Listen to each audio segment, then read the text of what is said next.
এবং মুসা আলাইহিস সালামের কওম তারা দাবি করল, কি দাবি করল? মুসা আলাইহিস সালাম ওনার উম্মতদেরকে দাওয়াত দেন এক আল্লাহর দিকে।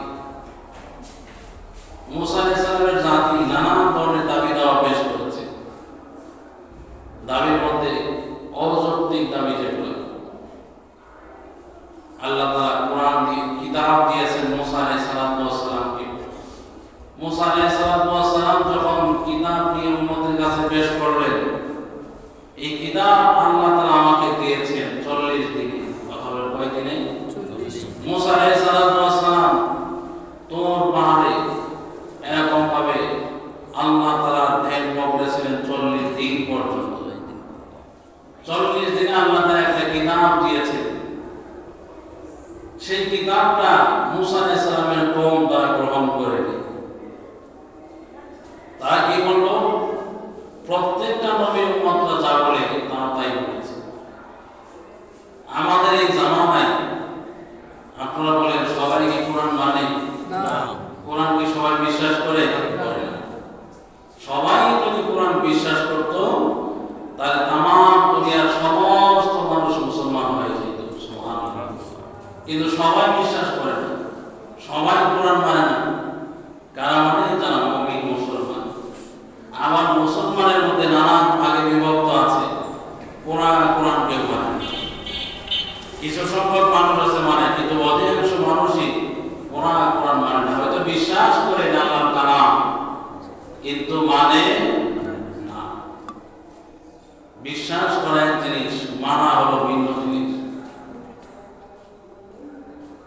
সংক্ষেপে বিশ্বাস করে এটা আল্লাহর কালাম, আল্লাহর কিতাব, কিন্তু কোরআন মানে না। কথা বলে মানে না।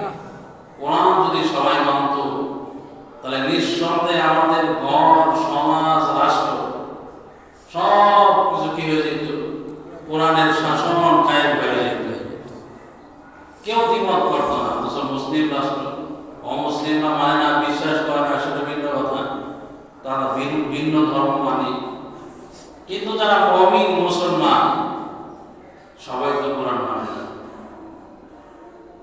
অথচ কোরআন যদি মানে তাহলে কি হবে?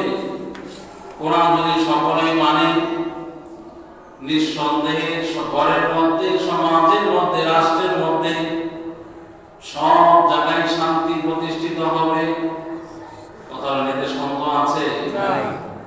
ইতিপূর্বে যারা কোরআন মেনেছে, ঘরের ভিতরে যাদের কোরআনের শাসন কায়েম হয়েছে, যে সমাজের মধ্যে কোরআনের শাসন কায়েম হয়েছে, যে রাষ্ট্রের মধ্যে কোরআনের শাসন কায়েম হয়েছে, কথা বলেন শান্তি প্রতিষ্ঠিত হয়েছে না হয়নি? হয়েছে নিঃসন্দেহে। খুলাফায়ে রাশিদিন রিদওয়ানুল্লাহি তাআলা আলাইহিম আজমাইন কোরআনের শাসন কায়েম করেছিলেন। এই জন্য ঘর তো পরের কথা, ঘরে তো মানুষ ঘুমায়, কিন্তু মসজিদ, দোকান, হাট, বাজার কোথাও তালা দেওয়ার প্রয়োজন হয়নি। কথা বলেছেন হয়েছে? মসজিদে কোনো তালা সিস্টেম ছিল না, গেট ছিল না, লক হয়নি কখনো। কেন হয়নি? কারণ ইসলাম সুপ্রতিষ্ঠিত হয়েছে।